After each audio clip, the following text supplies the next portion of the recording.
Ok, muchas gracias. Bueno, en primer lugar, muchas gracias a la Universidad Complutense de Madrid. Muchas gracias a Antonio Miguel Carmona, quien creo que ha hablado hace unos instantes para introducir esta sesión de trabajo del curso de verano sobre Smart Cities. Y agradeciendo igualmente a Santiago Martín Caravaca por la invitación.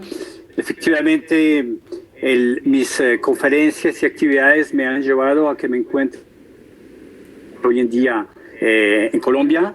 Aquí efectivamente son las 3:30 de la mañana. No he tenido todavía el placer de tomar un café, un tinto, como dicen aquí, pero ya lo haré un poco más tarde. Voy a hacer una presentación sobre esta introducción que me han solicitado, una overview, digamos, sobre el tema de qué es una Smart Cities bajo mi visión, ¿no?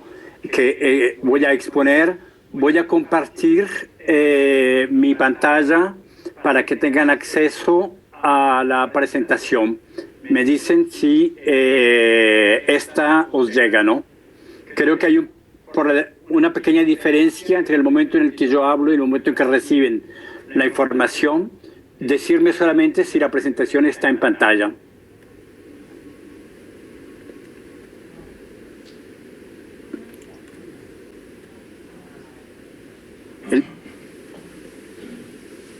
Teóricamente debería estar en este momento. Ok, bueno. Entonces, listo. ¿Está en pantalla? Está en pantalla. Bueno, muy bien. Bueno, efectivamente, como Carlota lo ha dicho, bueno, soy profesor investigador. Igualmente he creado, ¿cómo se dice? Emprendedor.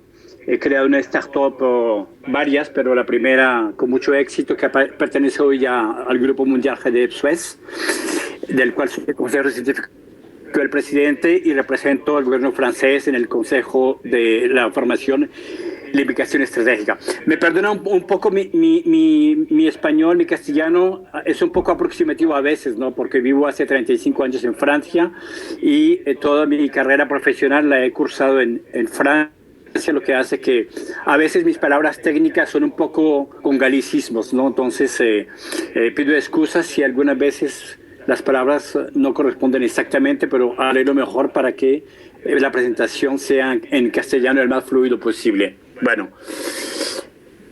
este primer slide presenta algo que para mí es fundamental dentro de mi visión de Smart Cities. No hay que olvidarse que lo esencial de una ciudad es que esta es ante todo un territorio en el que los hombres y las mujeres comparten espacios de vida. Es algo fundamental. La ciudad no es un juego video, la ciudad no es un simulador software, la ciudad no es una competencia tecnológica para tener la última moda en software o en hardware. La ciudad es un lugar de vida en el que se comparten territorios, espacios, usos y servicios.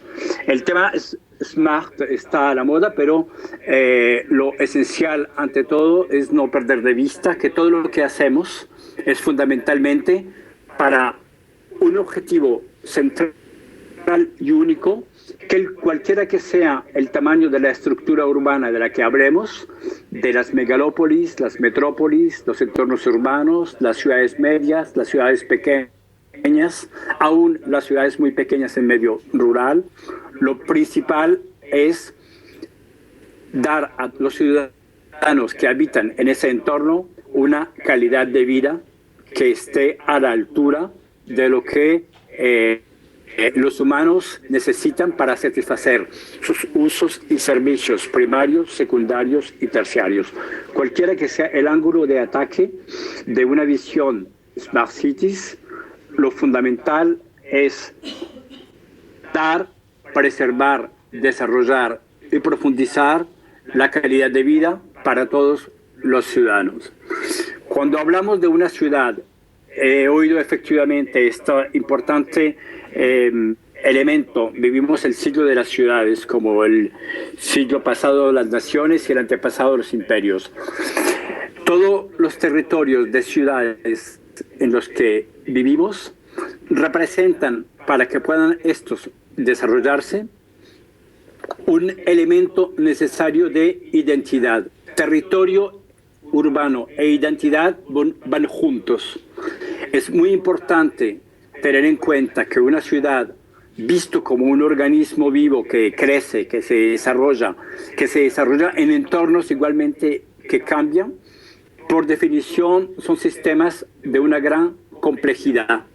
Y esta gran complejidad implica que hoy en día cada ciudad posea en su territorio una propia identidad, pero al mismo tiempo posee una gran diversidad.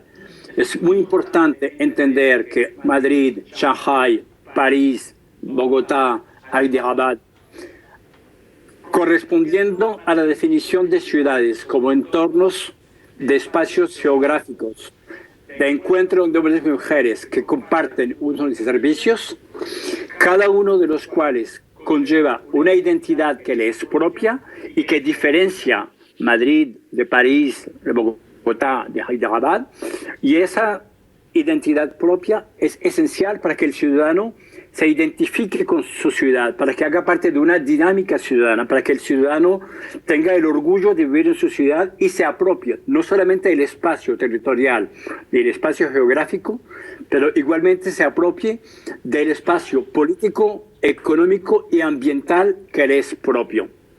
Al mismo tiempo, tenemos que comprender que la ciudad son entornos y ecosistemas supremamente frágiles. Las ciudades son elementos muy sensibles.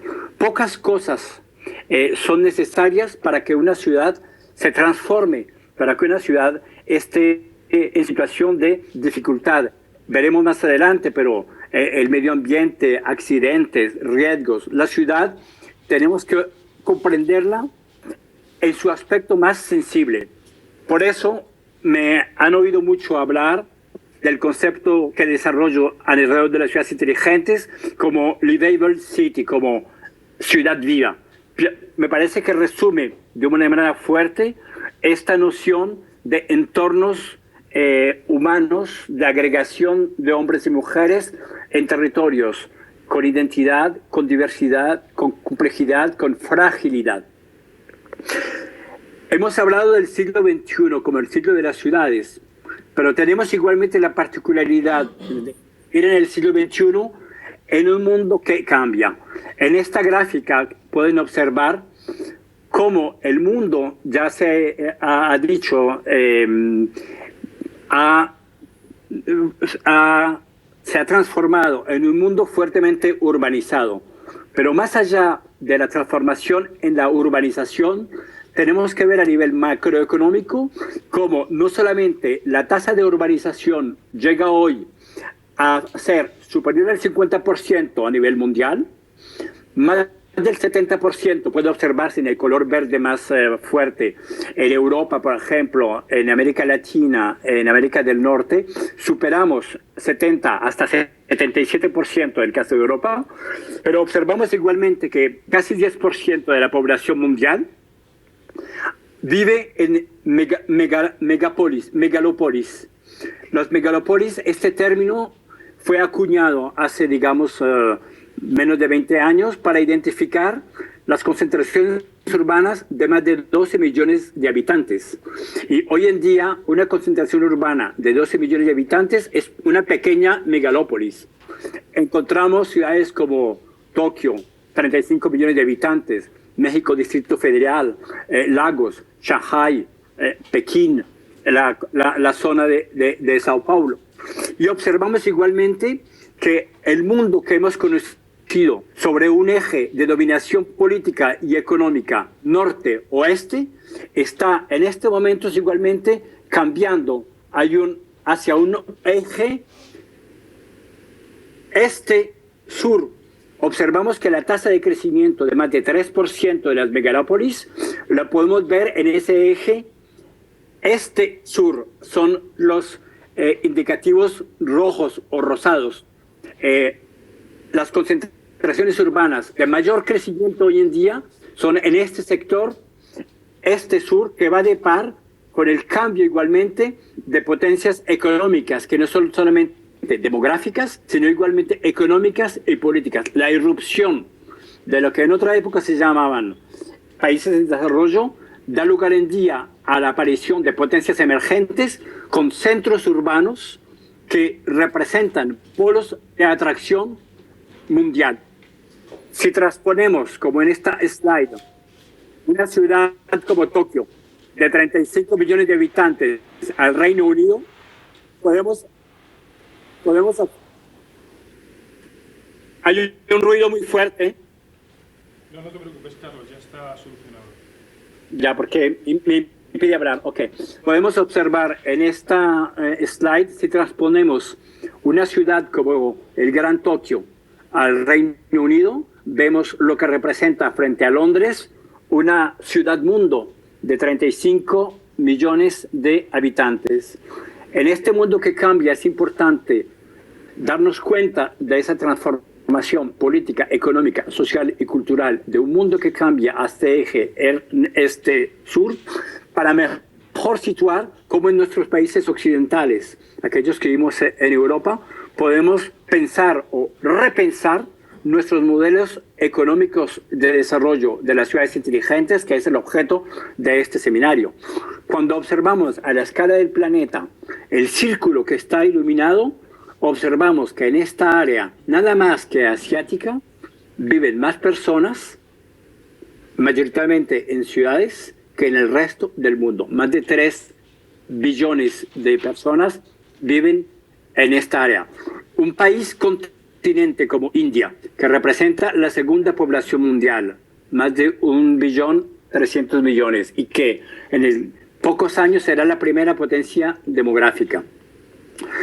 Hoy en día ese país continente está llegando a pasar a más de 50% en concentración humana urbana, que hace no menos de 30 años era un país fuertemente rural. Por esto me gusta siempre, digamos, tomar esas consideraciones macros.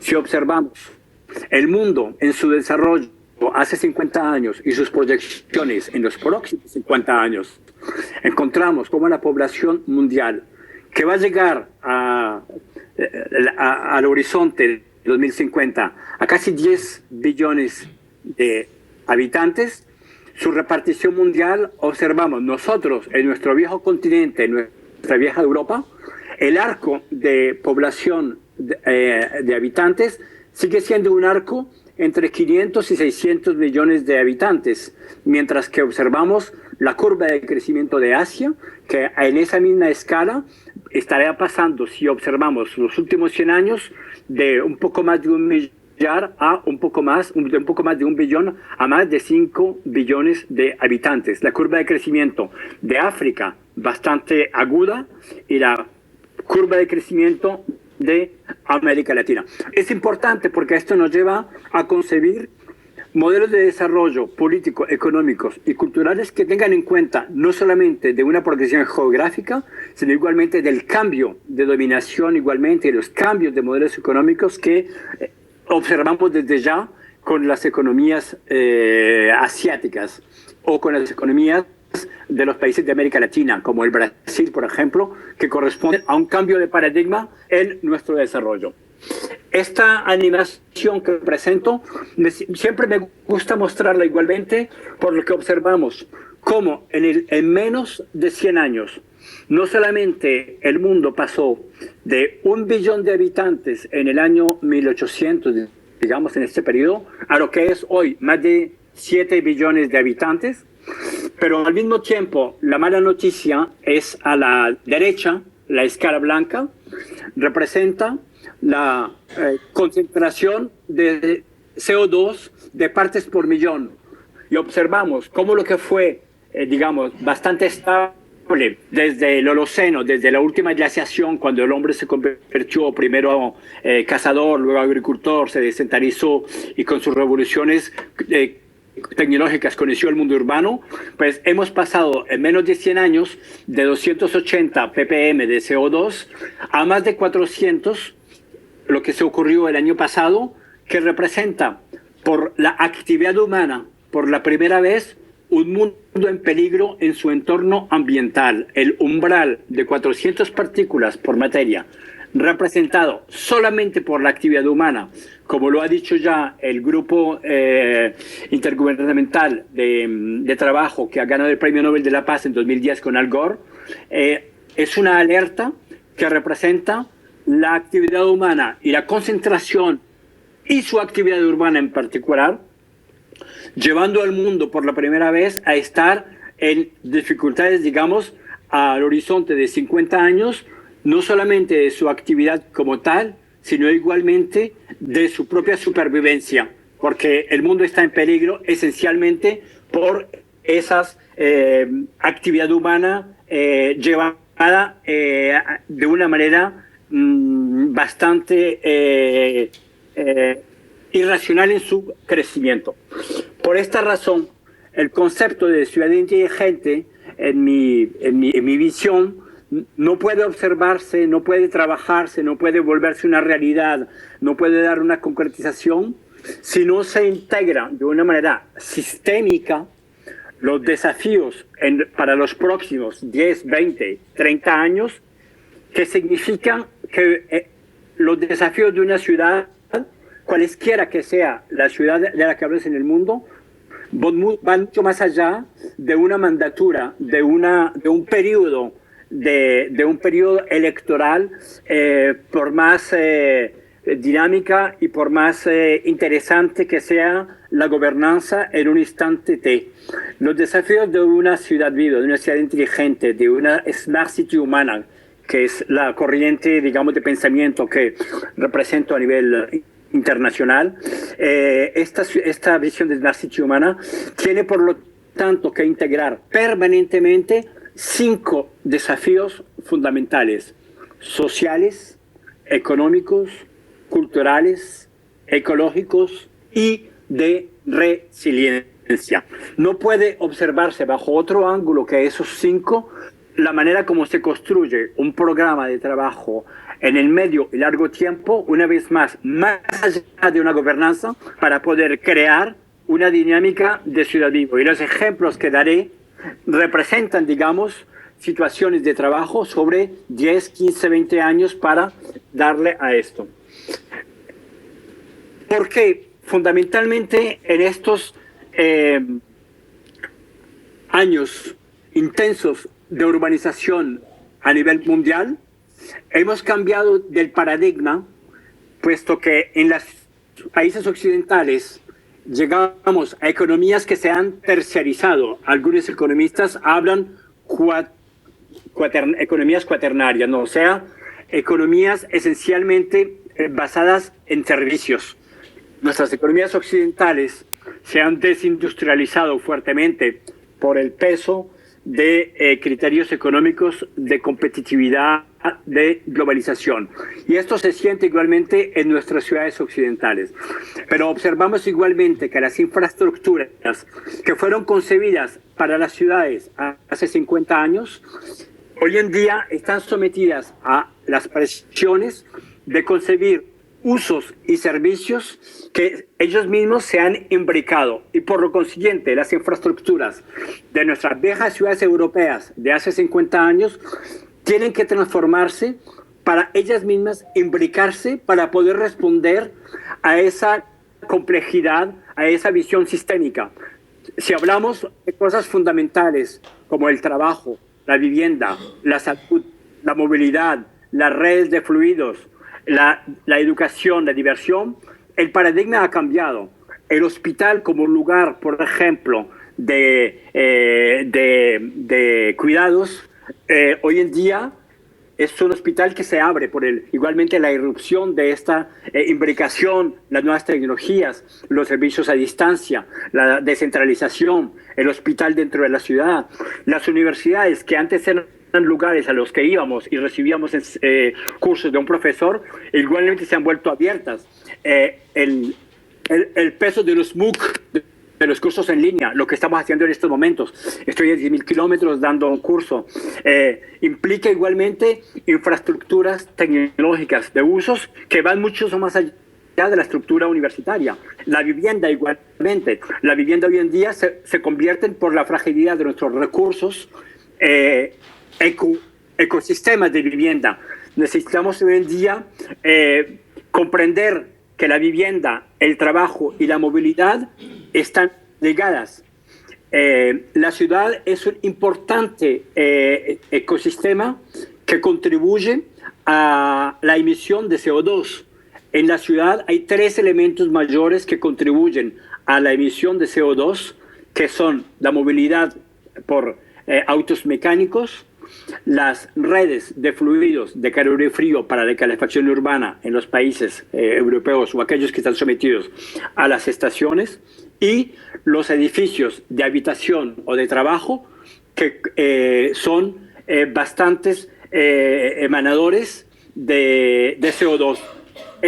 Nada más que esos 3 elementos, movilidad, vivienda y redes, nos llevan a cambiar nuestro paradigma sobre la manera como las infraestructuras, los servicios y los usos son llevados a los ciudadanos.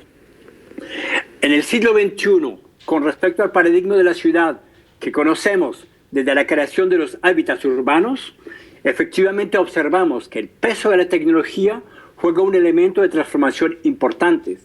Me gusta resumir en latín los 4 componentes esenciales invariantes de una ciudad de una parte a otra en el mundo. La urbe, o sea, sus infraestructuras. Podemos remontar a las ciudades amuralladas, podemos remontar a las ciudades en las que se construyeron, sus vías, las vías urbanas, hasta mucho más modernas, los bulevares y las avenidas. Podemos igualmente hacer referencia al espacio, los espacios públicos. Estamos hablando del Foro Romano, de la Ágora griega, del Zócalo mexicano. El espacio público es un elemento fundamental en la vida de la ciudad, porque es un punto de mezcla, es un punto de encuentro, es un punto en el cual los ciudadanos pueden estar los unos y los otros intercambiando. Y a través de la historia, ese espacio público ha sido un elemento fundamental. Igualmente, la república, la política de las cosas. Ninguna ciudad del mundo no existe si no hay una gobernanza en la cual la política de las cosas, la política en el sentido noble de la palabra, está manejada para ir hacia el último punto, cuarto, los civis, los ciudadanos que constituyen el eje fundamental. Pero lo que ha cambiado en el siglo XXI, y digo bien en el siglo XXI, no en el siglo XX, lo que ha cambiado en el siglo XXI es la irrupción masiva de la ubicuidad, el ubiquitous. El siglo XXI es el siglo del ubiquitous computing, la informática ubicuitaria. La informática ubicuitaria representa la irrupción de las nuevas tecnologías, de la capilaridad de las tecnologías de redes, de los objetos, de los hombres, del silicio, de la geolocalización, de la inteligencia embarcada, de las mallas gruesas o finas que se crean y que colocan la tecnología al servicio de los hombres en cualquier lugar donde estén y transforman totalmente la relación entre la urbe, el espacio, la república y los ciudadanos. Esto es un elemento fundamental porque observamos en el siglo XXI la aparición de lo que Saskia Sassel ha teorizado como las ciudades globales, las ciudades mundo.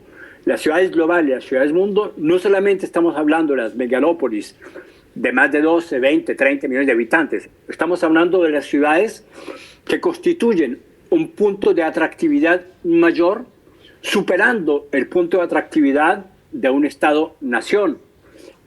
Regiones como París y su metrópolis, por ejemplo, representan el segundo PIB europeo.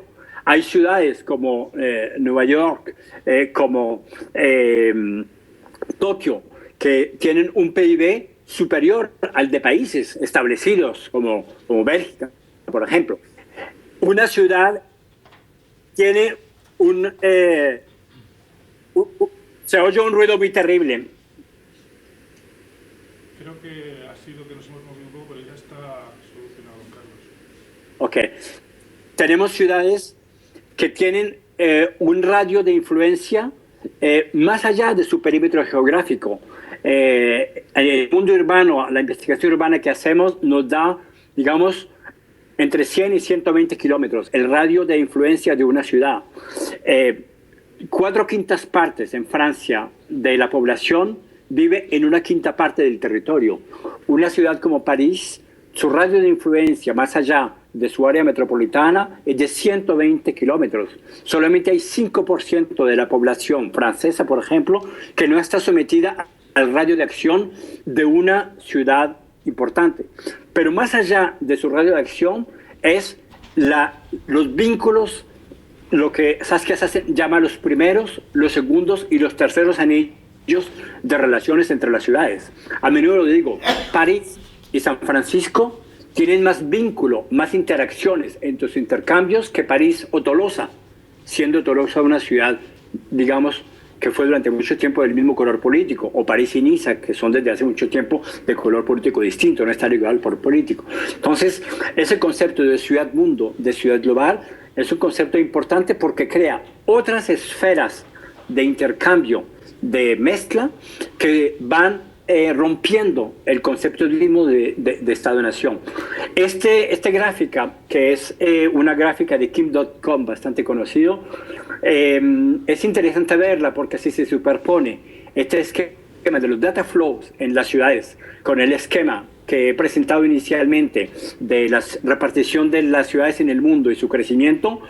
Prácticamente, y no hay ningún misterio, se superpone completamente. Los data flows ligados a la tecnología, a la captación de la tecnología, corresponde efectivamente a esas ciudades globales, a las ciudades del mundo y sus niveles de intercambio, sus niveles de interacción, sus niveles de relación, acelerados en el 21º siglo, esencialmente por la presencia del mundo ubicuitario.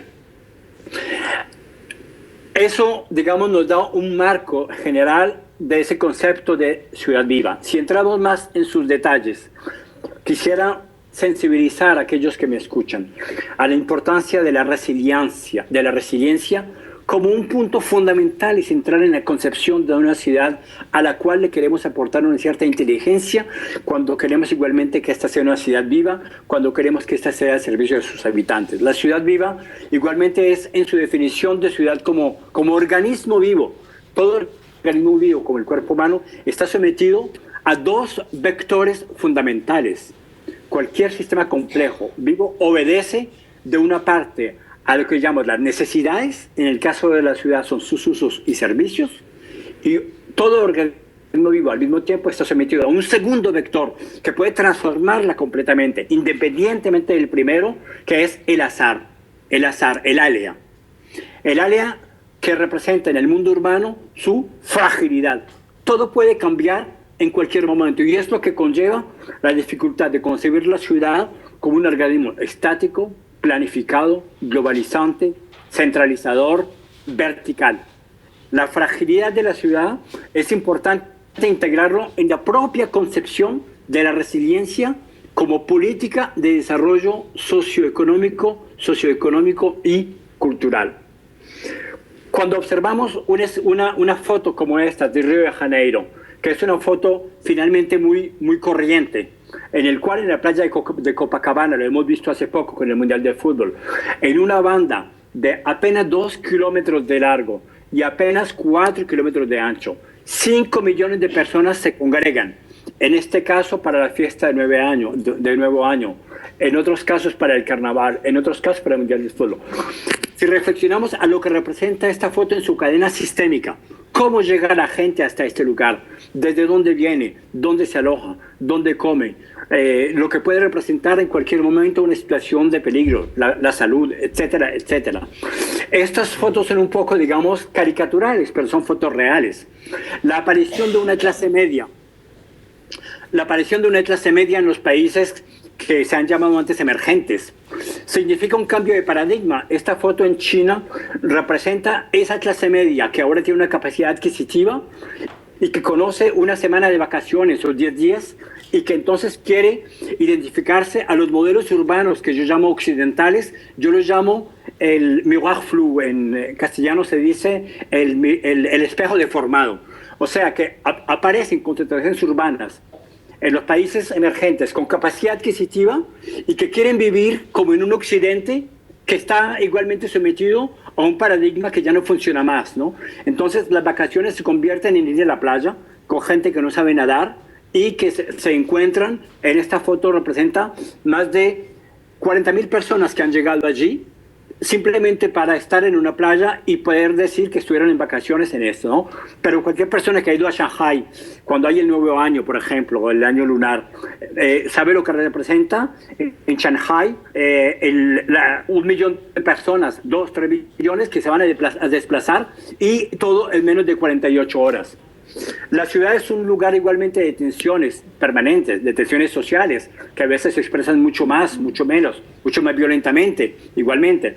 Esta foto es tomada simplemente en uno de los lugares más prestigiosos de París, la Plaza del Trocadero, luego de un partido de fútbol entre dos equipos en los cuales los supporters de uno no estaban contentos y la ciudad duró con enfrentamientos todo el día, que se propagaban sobre los campos elíseos, estuvieron cerrados todo el día, simplemente porque hubo desbordamientos, desmanes ligados simplemente a un partido de fútbol que traduce igualmente detrás de esto otras fracturas sociales, fracturas de pobreza, fracturas de inmigración, fracturas igualmente de descontento de naturaleza distinta. Todo esto hace parte de la ciudad.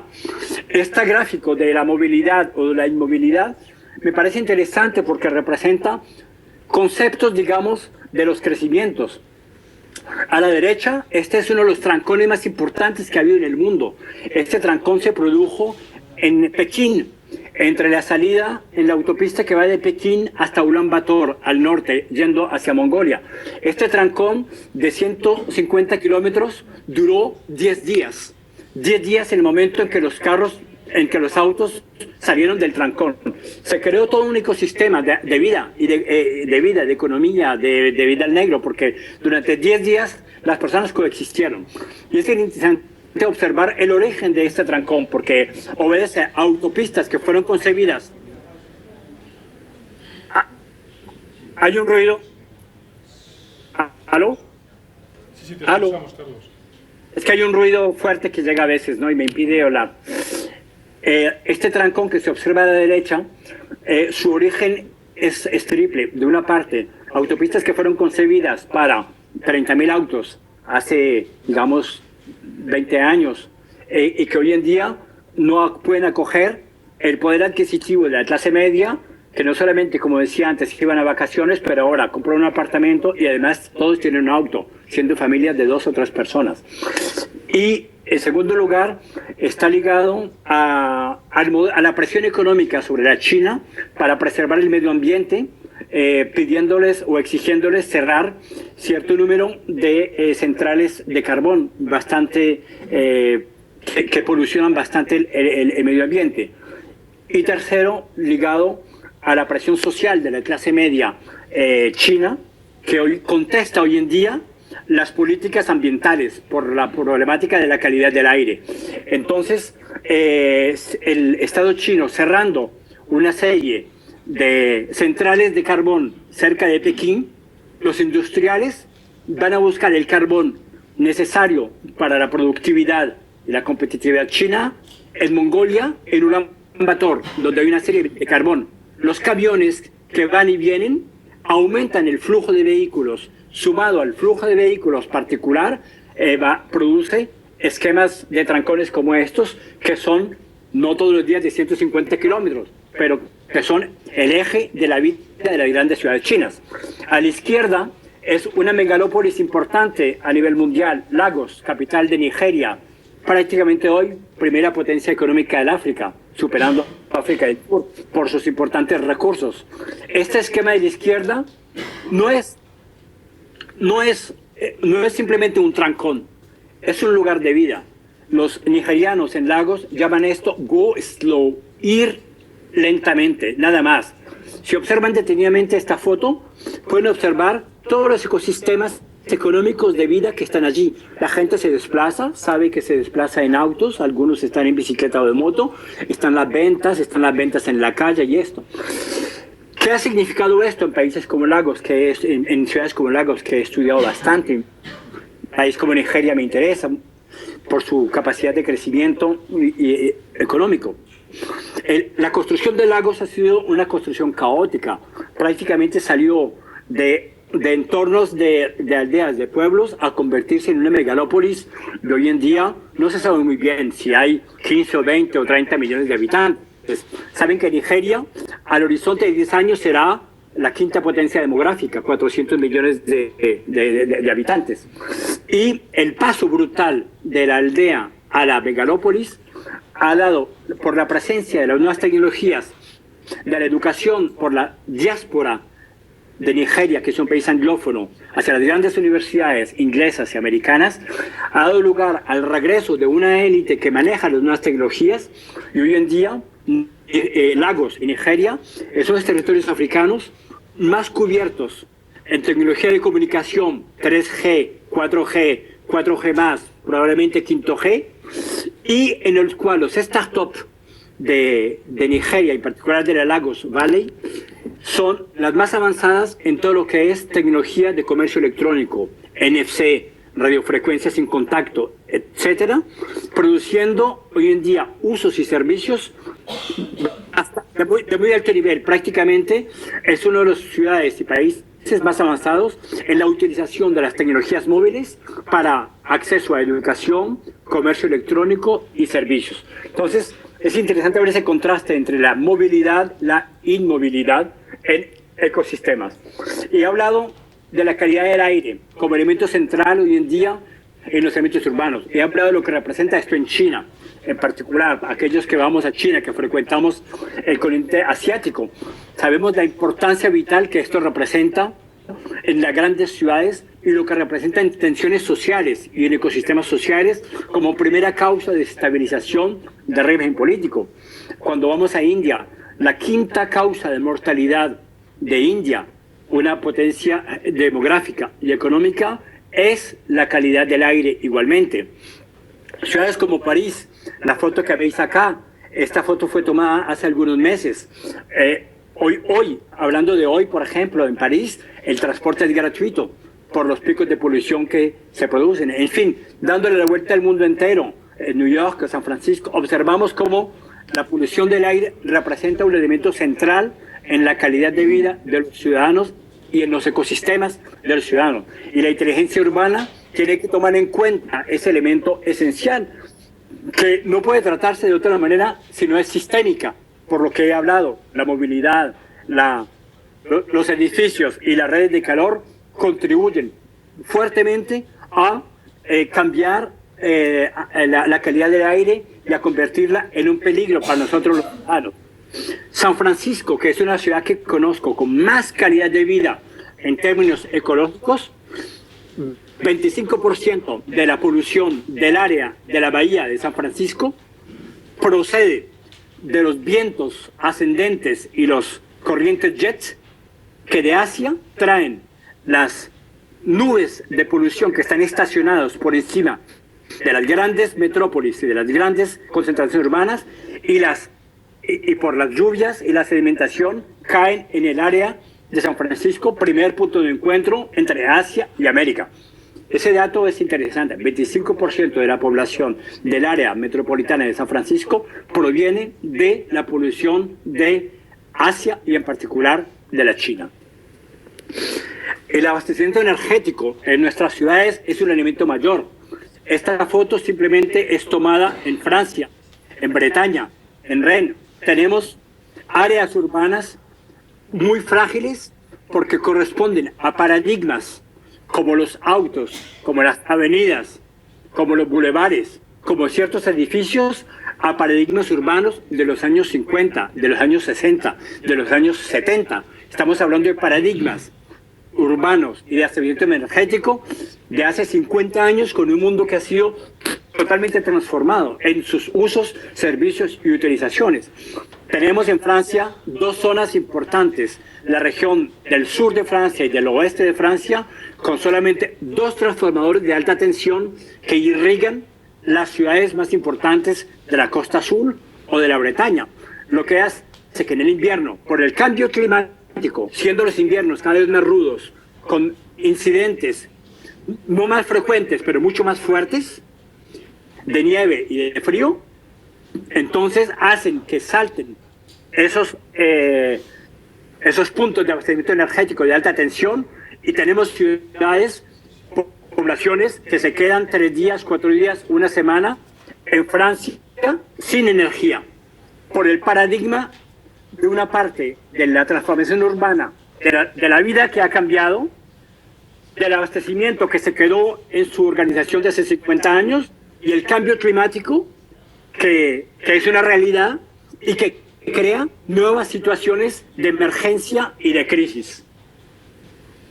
Esta foto, seguro le es familiar, corresponde a el equivalente mucho más de Europa en ciudadanos. 620 millones de ciudadanos de India, del norte de India, en julio de 2012 sufrieron un corte de electricidad de más de una semana y en algún lugar hasta 2 semanas. 620 millones de personas sin electricidad entre 8 y 15 días. En el norte de la India, aquellos que conocen saben que es una de las partes más desarrolladas tecnológicamente, en los que programas de Smart Grid han sido desarrollados. El antiguo primer ministro es originario de esa zona. Simplemente por la misma situación, nuevos usos, nuevos servicios, una mayor solicitación de las redes que no han seguido en su evolución, e igualmente el cambio climático y las necesidades mayores que producen que esto se ocurra. Los riesgos naturales, tecnológicos e industriales hacen parte de la cotidianidad de los sistemas urbanos. Es importante ser consciente de ellos. Esta foto conocida a nivel mundial corresponde a Fukushima, en el cual lo improbable, lo más aleatorio, lo imposible a ocurrir, ocurrió. La mezcla de 4 o 5 cosas distintas entre el maremoto, las aguas que inundaron la central, las fallas de seguridad en la central y la nuclearización del lugar llevó a una catástrofe cuyas consecuencias durarán más de 50 o 100 años. Este es el caso de Fukushima, que no podía producirse, pero que ocurrió. Pero esto ocurre todos los días, todas las semanas, todos los meses. Tenemos situaciones en las cuales nuestras ciudades y nuestras vías en las ciudades están en riesgo. A todos nos es familiar las imágenes de este invierno 2014 en América del Norte, las fotos en Canadá, las fotos en Estados Unidos. Vemos, por ejemplo, Chicago, totalmente prisionero del hielo, y con todo lo que esto corresponde a la actividad humana, a la actividad de vida. Cuando yo estaba en Medellín para el Foro Mundial Urbano, que se realizó en abril, estaba justamente en una sesión sobre resiliencia urbana organizada por el organismo mundial 1000 ciudades para la resiliencia, cuando se produjo este incendio en Valparaíso hace apenas 3 meses, un incendio mayor. ¿Por qué este incendio tuvo esta propagación tan intensa y por qué tuvo tantas consecuencias sociales?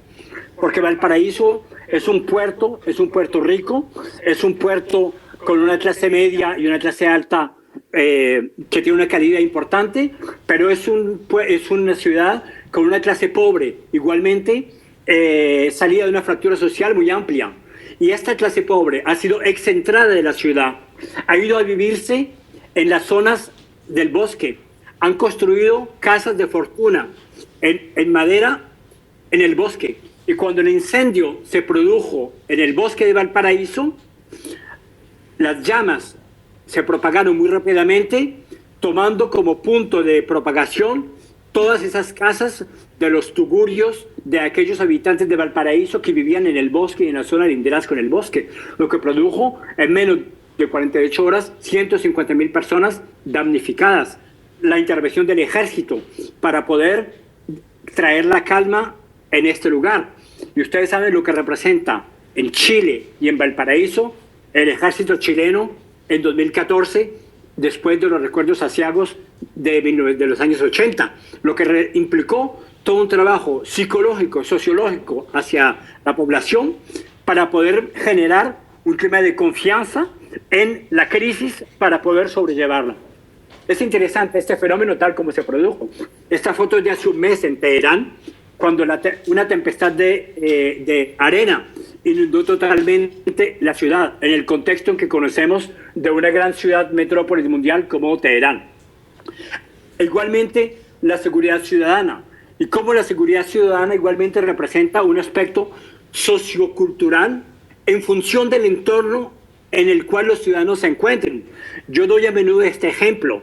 En París, que observamos arriba a la izquierda, la seguridad ciudadana es algo aceptado.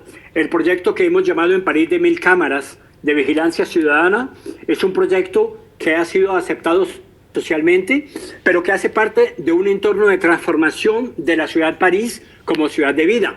En París coexisten las 1000 cámaras, coexisten igualmente con la movilidad urbana, con los autos eléctricos compartidos, con las bicicletas e igualmente muy pronto con las motos eléctricas. Hace parte del entorno ciudadano y es algo que es aceptado socialmente. El ciudadano se considera identificado con la ciudad de París y es uno de los que más insiste para que los vehículos eléctricos y las bicicletas eléctricas no sean vandalizados, simplemente porque hace parte de su calidad de vida. Doy el ejemplo de Río, en el que voy muy a menudo. Abajo a la derecha está el centro de operaciones de Río. Está la problemática de la movilidad. Río de Janeiro, igualmente ciudad haciendo parte de los países emergentes, de los países BRIC.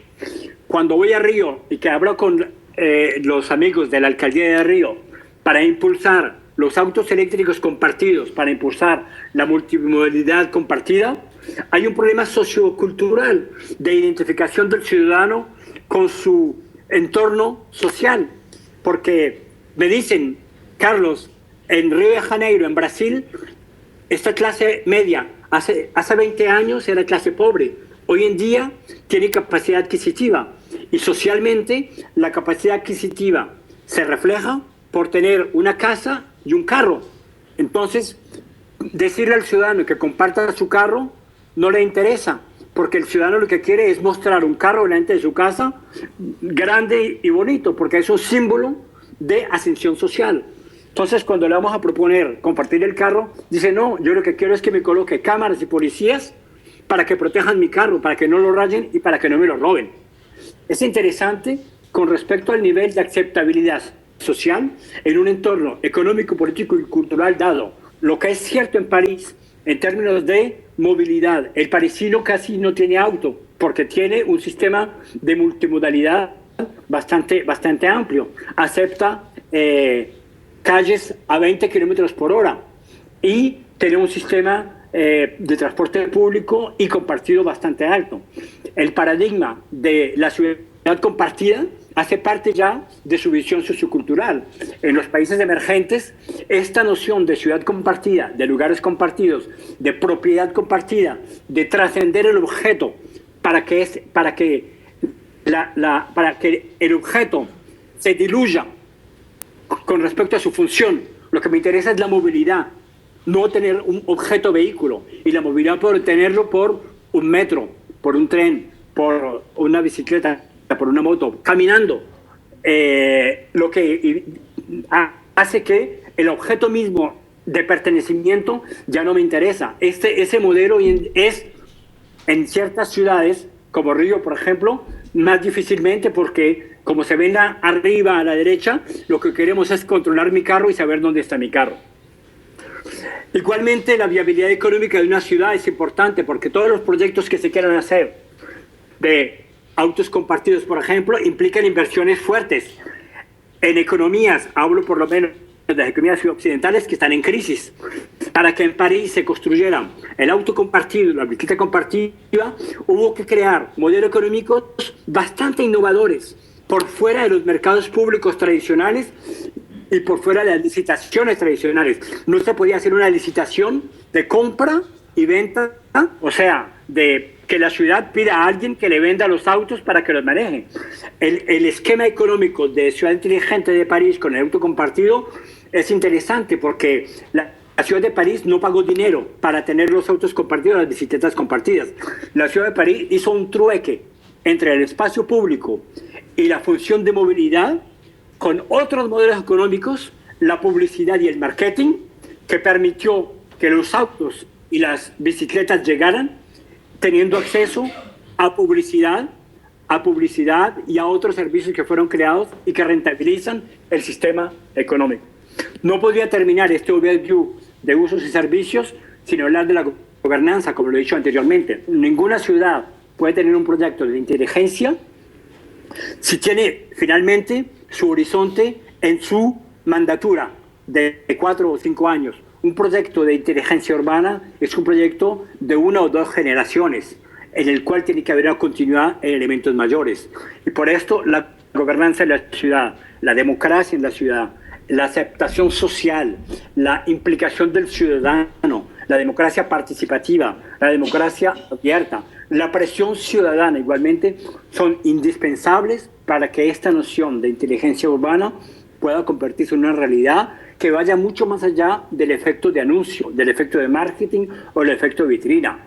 Proyectos a través del mundo de dichos, entre comillas, inteligentes, he visto por centenas, pero muchos son simplemente demostradores, vitrinas en perímetros circunscritos que no tienen capacidad de masificarse al servicio de los ciudadanos. Y esta noción de ciudad inteligente, vista como vitrinas tecnológicas, vista como vitrinas en marketing, le rinde un flaco servicio a un concepto más profundo de gobernabilidad y de inteligencia urbana al servicio de los ciudadanos, puesto que, como he dicho, representa algo más sistémico, más profundo y una transformación mucho más fuerte, más allá de una mandatura que debe implicar a aquellos que nos representan en la ciudad, que nos gobiernan, e igualmente a las instancias de diferente naturaleza de la ciudad y asociativa, y asimismo los ciudadanos y los sectores económicos privados que son pulmones económicos de la vida de la ciudad. No podemos seguir viendo en la ciudad el sector público como un enemigo al sector privado o con una desconfianza permanente, porque efectivamente esto se traduce por paradigmas de manejo de la ciudad que no permitan las transformaciones de los modelos socioeconómicos y territoriales indispensables. Por esto digo que más aún en situaciones de economías en crisis como las que vivimos en Occidente, cuando estamos en una situación de recesión económica muy fuerte, cuando hemos estado en una situación de desempleo masivo en Europa, cuando hemos estado en una situación en que la juventud no tiene empleo, que estamos en una juventud que se pierde, digamos, por su falta de capacidad a vivir autónomamente. Entonces, decimos, ¿existe la luz al final del túnel a pesar de estas crisis? Yo hago parte de los que a nivel del pensamiento internacional mundial digo sí, claro que sí. Existe la luz al final del túnel, no por optimismo simplemente suramericano, sino por convicción de que el 21 siglo ofrece una convergencia fuerte de la ciudad como elemento mayor del 21 siglo con la inteligencia, elemento mayor del 21 siglo. De la inteligencia no solamente humana, sino de la inteligencia igualmente proveniente del mundo tecnológico. Por eso yo considero que en el 21 siglo, siendo el siglo de las ciudades, tenemos una suerte inaudita, que es, por la primera vez en la historia de la humanidad, hacer coincidir, hacer converger 3 pilares esenciales para las transformaciones de nuestras ciudades cuando decidimos que el ciudadano tiene que estar al centro. El primero es la inclusión social. Sin inclusión social no hay ciudad inteligente. Sin inclusión social no hay inteligencia ciudadana. Sin inclusión social no hay vida compartida. Sin inclusión social no hay lugares y territorios que se desarrollen. Necesitamos, y es indispensable, no que haya una varita mágica para reabsorber fracturas que remontan a 100 años, 150 años, modelos económicos que se han construido. Pero sí necesitamos que socialmente estemos no en una situación de integración, sino una de en una visión de incluir a aquellos que tienen que ser ciudadanos, actores, responsables, participativos e innovantes. Para mí son los 5 elementos mayores de una política de inclusión social. Esta inclusión social tiene que hacerse en la ciudad. Por eso a la derecha está inteligencia urbana. La inteligencia urbana es allí donde esencialmente tenemos capacidad de acción. Es allí en el que los que gobiernan la ciudad tienen una palanca mayor para hacer mover por proximidad esos ciudadanos que incluimos en un territorio muy concreto. Esta inteligencia urbana responde a elementos claves que son pensar o repensar la ciudad, hacerla innovante para los ciudadanos, con infraestructuras, con edificios, con movilidades que garanticen la seguridad, la resiliencia alrededor del objeto único que es la calidad de vida. Y en tercer lugar, beneficiamos en el siglo XXI de algo que en ningún siglo de la vida humana, desde que apareció el hombre, se ha conocido, que es la revolución tecnológica. La revolución tecnológica es algo que cambia completamente de paradigma. La ubicuidad cambia con una ruptura mayor. Tenemos una malla de redes interconectadas permanentes, tenemos objetos conectados, tenemos capacidades de análisis, de predicción, tenemos la era del silicio hoy en día, que yo resumo en eso que llamo el paradigma ubicuitario. Por eso pienso que el desafío en nuestras ciudades para el siglo XXI es la hibridación social y ubicuitaria. Nuestras ciudades, con una renovación urbana que piense la inclusión social, utilizando la palanca mayor de la ubicuidad como convergencia tecnológica, representa los elementos mayores de socialización. La tecnología es como la lengua de Esopo en su fábula. Cocinero, invito a mi mejor enemigo, dame tu peor plato, la lengua. Cocinero, invito a mi mejor amigo, dame tu mejor plato, la lengua. Esa fábula de Esopo nos conviene con la tecnología. La tecnología representa un avance fundamental para la humanidad en la medida en que la llevamos hacia la socialización. Cualesquiera que haya sido su entorno, en la grafa de la izquierda observamos un tren mayoritariamente masculino y cada uno en su burbuja leyendo el periódico. Hoy en día, en el siglo XXI, a la derecha, cada uno con su smartphone y con sus audífonos ignorando el mundo. Justamente, que sean zombie geek de hace 40 años leyendo el periódico, o que sean zombie geek de hoy en día, hiperconectados, pero sin ningún vínculo social, tenemos que hacer que la tecnología no sea esa, la del zombie geek, que es hiperconectado, pero desconectado socialmente, para que la socialización permita al siglo XXI que el digital atraviese nuestras vidas en la ciudad socialmente inclusivos y que les lleve lo mejor. Lo mejor, claro, Internet, no los que duermen, sino los que están activos. La geolocalización como instrumento de contribución para crear nuevos servicios. La movilidad con los smart devices que nos permite en todo momento y en todo lugar estar conectados. Y el Internet de los objetos, que es el paradigma de los próximos 20 años, que nos permite unificar con los Internet de todos, el Internet of Everything, la totalidad del mundo ubicuitario alrededor de la creación de recursos y servicios. Este mundo ubicuitario, yo lo digo muy a menudo en mis conferencias, es la revolución tecnológica más importante que hemos vivido en los últimos 50 años, desde que el silicio fue construido, que los transistores fueron construidos. Pero, estimado auditorio, no es la única. La humanidad, por la primera vez en el siglo XXI, conoce 4 revoluciones en paralelo. La humanidad ha conocido revoluciones ligadas a un material: la edad de piedra, la edad de bronce, la edad de hierro, el cobre, la máquina de vapor, el silicio. En el siglo XXI, en los próximos 50 años, nuestras ciudades, nuestras vías en las ciudades, tienen esa palanca de transformación de 4 revoluciones simultáneas en 4 niveles distintos hoy en día de presencia. La que nos es visible a todos, grandes y pequeños, pobres y ricos, jóvenes o viejos, del norte al sur, del este al oeste del mundo, es efectivamente la revolución ubicuitaria, la computación ubicuitaria, como he hablado largamente. Pero hay 3 otras revoluciones tecnológicas que existen en paralelo y que tienen distintos niveles de desarrollo y que impactarán totalmente nuestras vidas en nuestras ciudades. La revolución tecnológica, que nos permite desde hoy manejar, dominar el nivel subatómico. El nivel subatómico es ver desde la luna un pelo, representa eso, que transforma completamente la relación con nuestros cuerpos, con los materiales, con los nuevos materiales que van a existir. La biosistémica, puesto que hoy en día el decodaje del ADN y el secuenciaje genómico nos permite tener una visión distinta de nuestro cuerpo, de nuestras enfermedades, de las enfermedades que vamos a tener dentro de 10 años, dentro de 15 años, las que vamos a curar, las que vamos a impedir. Es algo que está igualmente en marcha. Y la revolución de la robótica cognitiva, porque efectivamente las inteligencias artificiales que nos asisten se desarrollarán de una vez mayor. Los drones, fui uno de los pioneros de los drones en Francia hace 30 años, tuve el placer de trabajar en los primeros programas.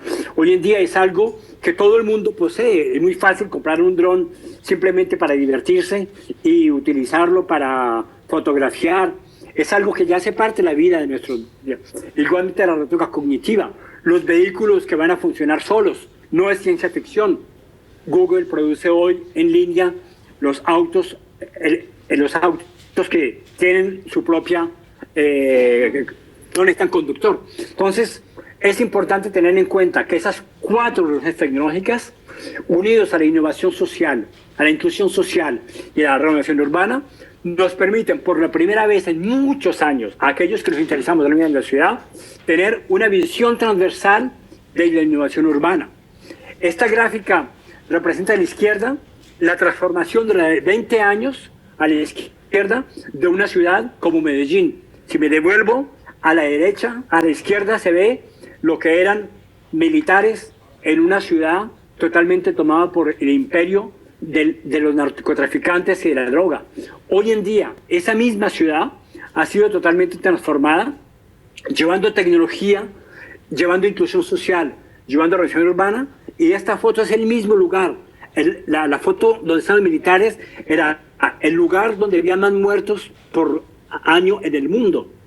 Y hoy en día es una biblioteca, se llama la Biblioteca España. Esta biblioteca fue ofrecida por el gobierno de España.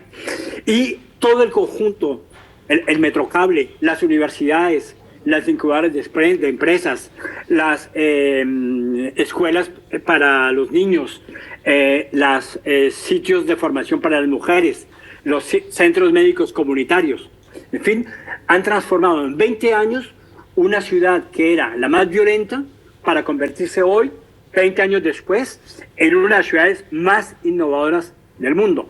Podría contar muchos más ejemplos que están acá, pero creo que el tiempo es corto. ¿Aló? ¿Aló? Bueno,